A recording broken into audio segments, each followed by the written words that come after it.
నమస్తే welcome to T Times news.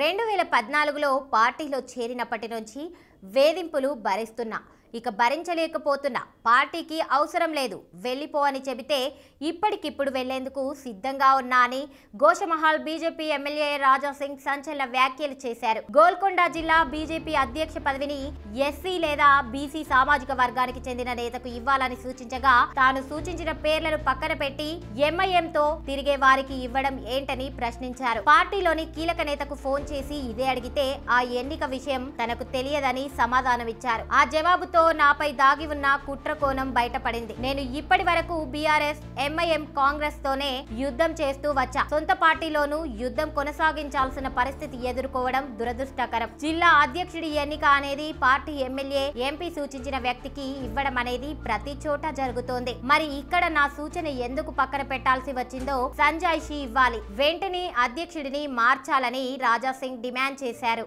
మేము జిల్లా పేరు ఇచ్చినాం, గోల్కొండ జిల్లాలోనే నాకు కాన్స్టిట్యున్సీ వస్తుంది. మేము పేరు ఇచ్చిన తర్వాత కూడా మా పేరు మంచి కార్యకర్త అని డిక్లేర్ చేయకుండా వేరే వ్యక్తిని గోల్కొండ ప్రెసిడెంట్గా డిక్లేర్ చేసినారు. నేను అనుకుంటున్నా పార్టీకి మా అవసరం లేదనుకుంటున్నా. నో ప్రాబ్లం, ఏం చేయొచ్చు చూపెడదాం ముందు మా బలమైంది.